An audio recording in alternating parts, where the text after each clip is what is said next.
Hey everyone, I'm Daisy with Dherbs.com. Here at Dherbs, we get a lot of health-related questions, and today we're going to answer some viewer questions about plastic surgery and injections. Our first question comes from Haley. I'm getting older and so are my friends, so a lot of them have started getting Botox injections for their wrinkles. I have a few wrinkles coming in myself, so I'm definitely tempted. But we're not that old yet, and I wonder how long these injections will really last. Is it worth dumping my money if it's just a quick fix? Haley.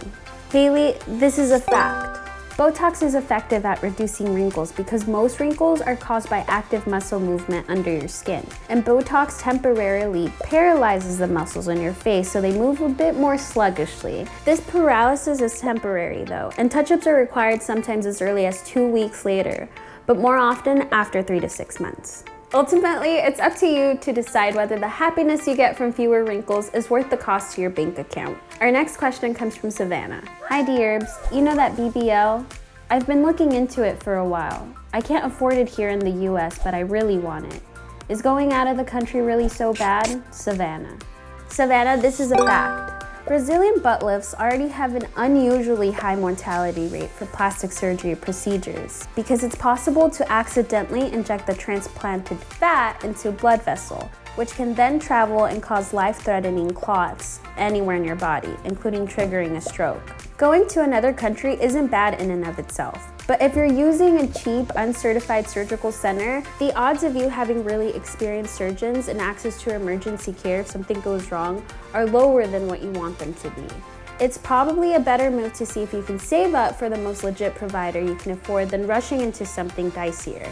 No one could admire your new figure if you're stuck for months in a hospital bed. Our final question comes from Trinity. Dear Dherbs, one of my friends just got a nose job and we're both freaking out because, well, it isn't God's gift to noses. It's been 2 months and it doesn't look the same, but it's still not what she's hoping for. Is it time to call in the surgeon again? Trinity. Trinity, this is fiction. Actually, it might be a good thing your friend's nose didn't look exactly the way she wanted it to because nose jobs shift a lot as they heal, which can take a whole year. So if everything looked good in the beginning, it might not have stayed that way. So take a deep breath and don't call your doctor yet. Your friend's nose is still working towards where it needs to be, and surgery is always an option if it never gets there. That's all for today. Thanks for watching Fact or Fiction. If you have a question you want answered, you can email us at factorfiction@dherbs.com or message us on social media. In the meantime, like, subscribe, and don't forget to stay healthy.